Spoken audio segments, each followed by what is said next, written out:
손흥민 토트넘 방출 진짜 이유요? 히샬리송 충격 오열 손흥민 180도 돌변, 레비 초비상. 아시아 역사상 최고의 선수 반열에 오른 손흥민, 30. 손흥민의 프로 13시즌 커리어를 자세히 보면 언제나 우상향으로 성장한 것이 특징이다. 대부분의 선수들은 부상 혹은 부진으로 한두 시즌 정도 하락세를 겪지만 손흥민은 언제나 성장했기에 아시아 역사상 최고 선수가 될 수 있었다.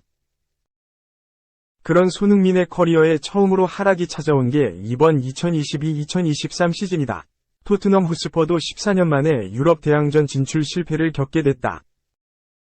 커리어 첫 하락기를 겪은 손흥민이 과연 토트넘에 계속 있어야 하는 이유가 있을까? 득점왕과 월드컵에 대한 부담. 손흥민의 하락을 만들다. 2021에서 2022 시즌 손흥민은 세계 최고 리그인 잉글리시 프리미어리그에서 아시아인 최초 득점왕에 오르며 커리어의 정점을 찍었다. 하지만 당시 득점왕이 되기 위해 평소보다 더 무리했다. 거기다 마침 월드컵도 있던 해라 평년보다 일주일 이상 일찍 개막한 2022에서 2023 시즌의 일정을 시작한 손흥민은 한국 투어와 월드컵 대표팀 평가전 등으로 휴식도 부족했다. 이는 곧 도구로 작용했다. 또한 득점왕으로서 집중 견제와 지난해 11월 열린 카타르 월드컵에 대한 부담이 겹치며 전반기 손흥민은 19경기 5골 2도움으로 크게 부진했다. 5골이지만 실제로 골을 넣은 건 2경기밖에 되지 않았다. 게다가 월드컵을 3주여 앞두고 아나골절 부상까지 당하면서 결국 월드컵도 4경기 1도움에 그쳤다. 그래도 휴식을 가진 후반기, 손흥민은 반등했다. 후반기만 놓고 보면 28경기 9골 4도움으로 좋았고 마지막 12경기에서는 5골 3도움으로 부활한 모습을 보였다. 시즌 최종 성적은 토트넘 소속으로 47경기 14골 6도움. 토트넘에서만 EPL 100호골도 넘겼고 7시즌 연속 20공격 포인트라는 대기록도 이어갔다. 하지만 시즌 내내 왼쪽 윙백 이반 페리시치와의 겹치는 동선 문제로 인해 오히려 페리시치를 보좌하고 미드필더 역할을 소화했던 팀의 전술적 문제. 그리고 팀 전체가 지난 시즌 리그 4위에서 8위로 하락할 정도로 부진하면서 손흥민 역시 개인 커리어 첫 하락을 맛봤다. 14골 6도움. 손흥민이라 부진 임했다. 유망주였던 독일 시절부터 줄곧 성장해오던 손흥민은 토트넘에서의 첫 시즌이었던 2015에서 2016 시즌 40경기 8골 6도움을 기록해 18세였던 데뷔 시즌을 제외하곤 가장 적은 공격 포인트를 기록한 바 있다. 하지만 당시에는 낯선 EPL 무대로의 이동이라는 큰 문제가 있었고 해당 시즌을 통해 손흥민은 EPL과 세계 최정상 무대에서 살아남는 법을 혹독하게 배웠다. 반면 올 시즌은 분명 여타 시즌과 다르게 처음으로 성장이라는 단어를 붙이기 힘들다.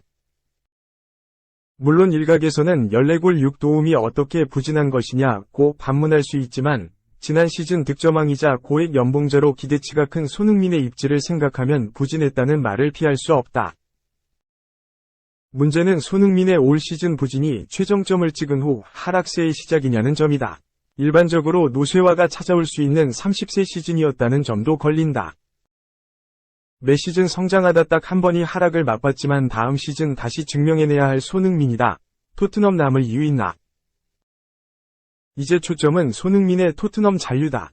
2008에서 2009 시즌 8위를 차지해 2009에서 2010 시즌 유럽 대항전에 나가지 못한 것이 마지막이었던 토트넘이다. 이후 챔피언스 리그든 유로파 리그든 유로파 컨퍼런스 리그든 13시즌 연속 유럽 대항전에 나선 토트넘은 다음 시즌 14시즌 만에 유럽 대항전을 나가지 못한다. 다음 시즌이면 손흥민은 31세다.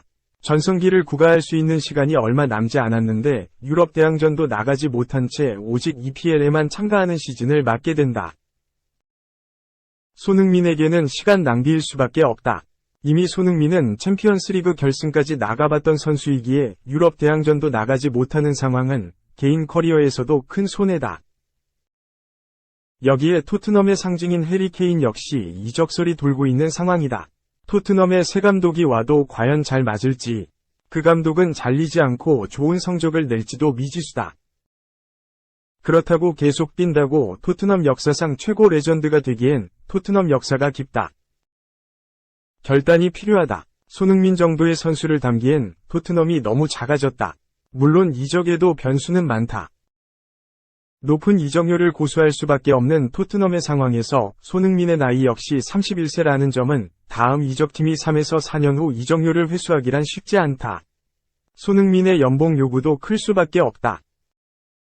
그렇다고 2019년 이후 하락만 하고 있는 토트넘에 남는다고 얻을 게 뚜렷하지도 않다.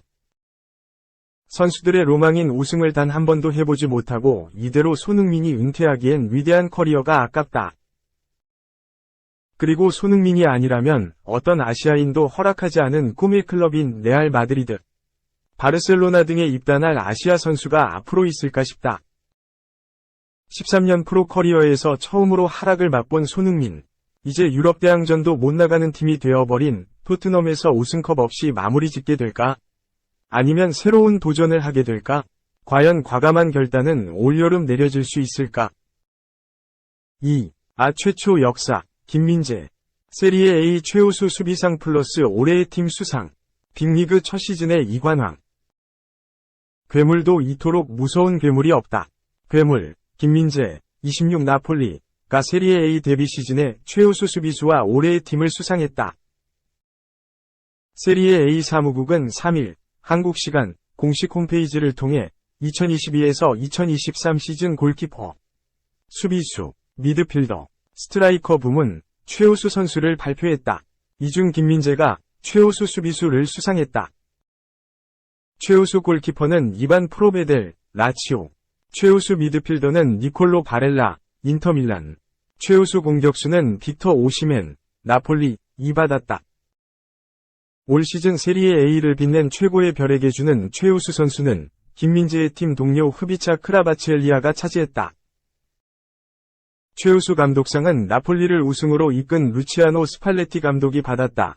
김민재와 함께 후보에 오른 경쟁자의 면면도 화려했다. 팀 동료 지오반니 디로렌초, 테오 에르난데스, AC 밀란와 함께 경쟁했지만 최고 수비수는 김민재의 몫이었다. 이로써 김민재는 2018에서 2019 시즌 해당 상이 제정된 이후 아시아 선수로는 최초로 최고 수비수 자리에 오르는 기염을 토했다. 세리에 A는 김민재에게 인상적인 데뷔 시즌이었다. 축하한다. 고 전했다.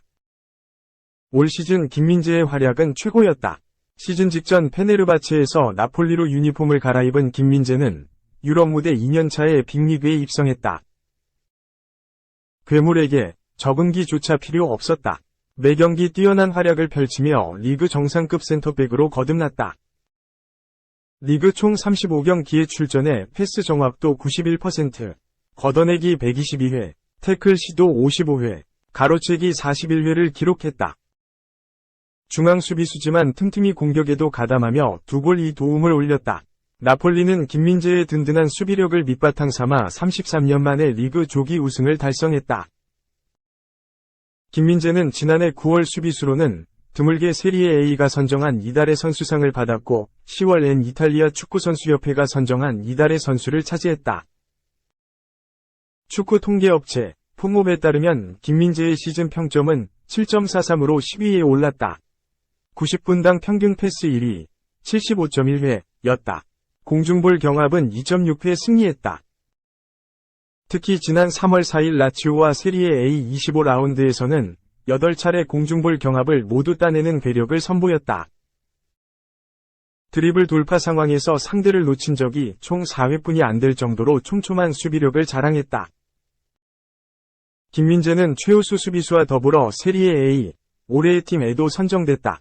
45명 후보 중 기자단 투표 50%, 팬 투표 50%로 이뤄졌다. 4-3의 3포메이션에서 김민재는 디로렌초, 에르난데스, 글레이송 브레메르, 유벤투스와 함께 포백을 구성했다. 공격수에는 팀 동료인 흐비차 크라바치엘리아, 나폴리, 빅터 오시멘, 나폴리, 하파엘 레앙, AC 밀란, 이 이름을 올렸다. 미드필더에는 산드로 토날니, AC 밀란, 아드리앙 라비오, 유벤투스, 니콜로 바렐라, 인터 밀란, 가. 골키퍼 자리는 보이치에의 슈체스니, 유벤투스가 차지했다. 한편 김민재는 다음 시즌에 나폴리의 푸른색 유니폼을 입을 가능성은 크지 않다.